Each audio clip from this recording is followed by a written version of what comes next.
जय हो श्री कृष्ण भगवान की। अथ तृतीयोध्याय। अर्जुनवाच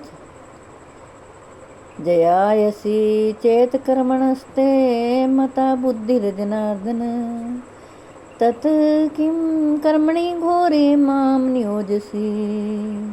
केशव। अर्जुन बोले, हे जनार्दन, यदि आपको कर्म की अपेक्षा ज्ञान श्रेष्ठ मान्य है तो फिर हे केशव, मुझे भयंकर कर्म में क्यों लगाते हैं। आप मिले हुए से वचनों से मेरी बुद्धि को मानो मोहित कर रहे हैं, इसलिए उस एक बात को निश्चित करके कहिए जिससे मैं कल्याण को प्राप्त हो जाऊं। श्री भगवान वाच लोकेस्मिन् द्विविधा निष्ठा पुरा प्रोक्ता मया नघ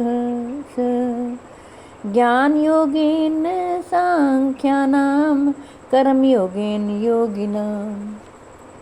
श्री कृष्ण भगवान बोले, हे निष्पाप, इन लोक में दो प्रकार की निष्ठा मेरे द्वारा पहले कही गई है। उनमें से सांख्य योगियों की निष्ठा तो ज्ञान योग से और योगियों की निष्ठा कर्म योग से होती है।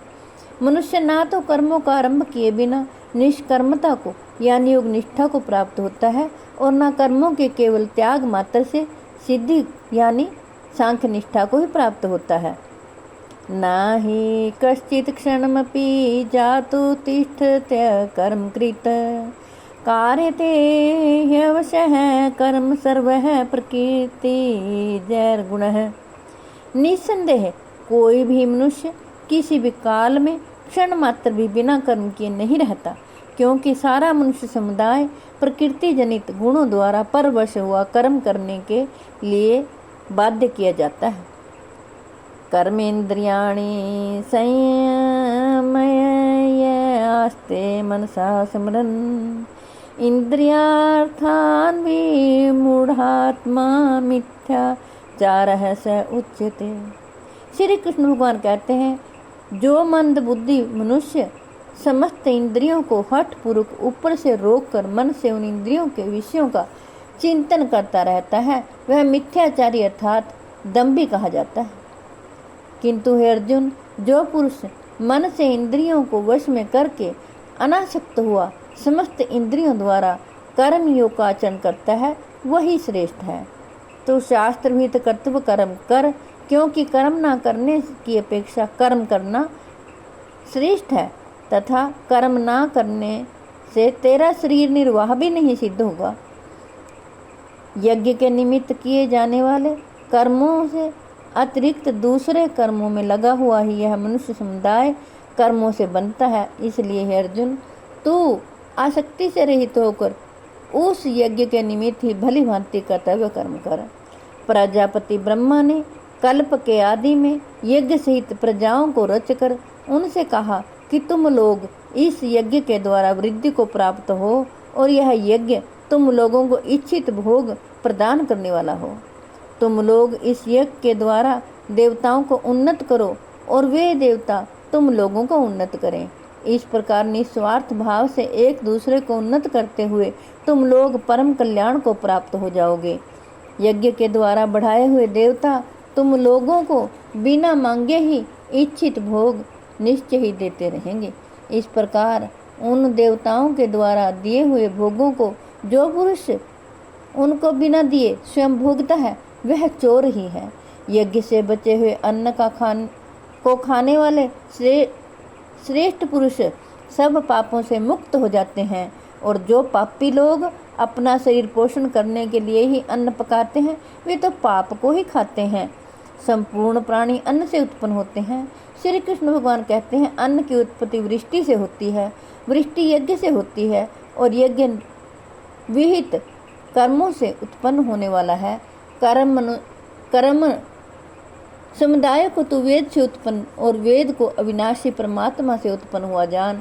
इससे सिद्ध होता है कि सर्वव्यापी परम अक्षर परमात्मा सदा ही यज्ञ में प्रतिष्ठित है। श्री कृष्ण भगवान कहते हैं, हे पार्थ, जो पुरुष इस लोक में इस प्रकार परंपरा से प्रचलित सृष्टि चक्र के अनुकूल नहीं बरतता अर्थात अपने कर्तव्य का पालन नहीं करता, वह इंद्रियों के द्वारा भोगों में रमण करने वाला पाप आयु पुरुष व्यर्थ ही जीता है।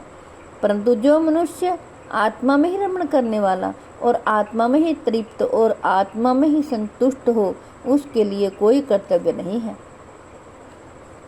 श्री कृष्ण भगवान कहते हैं, उस महापुरुष का इस विषय में ना तो कर्म करने से कोई प्रयोजन रहता है और ना कर्मों के ना करने से ही कोई प्रयोजन रहता है, तथा संपूर्ण प्राणियों में भी इसका किंचित मात्र विश्वार्थ का संबंध नहीं रहता। इसलिए तो निरंतर आसक्ति से रहित होकर सदा कर्तव्य कर्म को भली भांति करता रहे, क्योंकि आसक्ति से रहित होकर कर्म करता हुआ मनुष्य परमात्मा को प्राप्त होता है।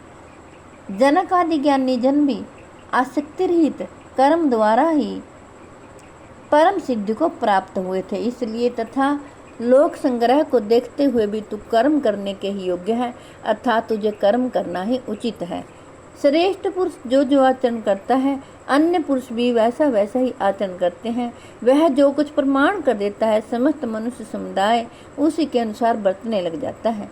श्री कृष्ण भगवान कहते हैं, नामे पार्थास्ति कर्तव्यम त्रिषु लोकेषु किंचन नानवाप्तमवाप्तमव्ययम् वर्तम् एवं च कर्मणि।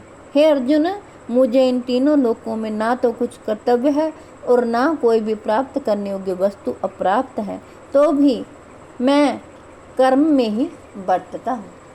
जय हो श्री कृष्ण भगवान। क्योंकि हे पार्थ, यदि कदाचित मैं सावधान होकर कर्म में ना बरतूं तो बड़ी हानि हो जाए, क्योंकि मनुष्य सब प्रकार से मेरे ही मार्ग का अनुसरण करते हैं। इसलिए यदि मैं कर्म ना करूं तो ये सब मनुष्य नष्ट भ्रष्ट हो जाएं और मैं संकर्ता का करने वाला हूँ तथा इस समस्त प्रजा को नष्ट करने वाला बनूं। हे पार्थ, हे भारत, कर्म में आसक्त हुए अज्ञानी जन जिस प्रकार कर्म करते हैं, आसक्ति रहित विद्वान भी लोक संग्रह करना चाहता हुआ उसी प्रकार कर्म को करे। परमात्मा के स्वरूप में अटल स्थित हुए ज्ञानी पुरुष को चाहिए कि वह शास्त्र विहित कर्मों में आसक्ति वाले अज्ञानी की बुद्धि में भ्रम अर्थात कर्मों में अश्रद्धा उत्पन्न न करे, किंतु स्वयं शास्त्र विहित समस्त कर्म भली भांति करता हुआ उनसे भी वैसे ही करवावे। वास्तव में संपूर्ण प्राणी संपूर्ण कर्म सब प्रकार से प्रकृति के गुणों द्वारा किए जाते हैं, तो भी जिसका अंतःकरण अहंकार से मोहित हो रहा है, ऐसा अज्ञानी मैं करता हूँ ऐसा समझता है। श्री कृष्ण भगवान कहते हैं, प्रकृते क्रियमाणानि गुणः कर्माणि सर्वस्यः अहंकार मूढ़ात्मा कर्ता हमिति मन्यते ततवितु महाबाहो गुणं कर्म विभागयोः गुणागुणेषु वर्तन्त इति मत्वा न सज्जते। जय हो श्री कृष्ण। परंतु हे महाबाहो, गुण विभाग और कर्म विभाग के तत्व को जानने वाला ज्ञान योगी संपूर्ण गुण ही गुणों में बरत रहे हैं ऐसा समझकर उनमें आसक्त नहीं होता। जय हो श्री कृष्ण। हे कृष्ण गोविंद हरे मुरारे, हे नाथ नारायण वासुदेव। हे कृष्ण गोविंद हरे मुरारे, हे नाथ नारायण वासुदेव। मेरी आपसे हाथ जोड़कर प्रार्थना है कि आपके घर में जो बीमार हो, लाचार हो, चल फिर ना सकते हो, आप उन्हें जरूर भगवत गीता जी का पाठ सुनाएं और अपने बच्चों को भी भगवत गीता जी का पाठ सुनने के लिए और पढ़ने के लिए प्रेरित करें, ताकि वो सद्मार्ग पर चलें। भगवान श्री कृष्ण सदा उनकी रक्षा करें। जगत के कल्याण के लिए, विश्व के कल्याण के लिए मैंने ये भगवत गीता जी का पाठ आपको पढ़कर सुनाया है। मैं आशा करती हूँ आप सब इसका लाभ उठाएंगे। जय हो श्री कृष्ण भगवान की। जय हो श्री कृष्ण। जय हो श्री कृष्ण।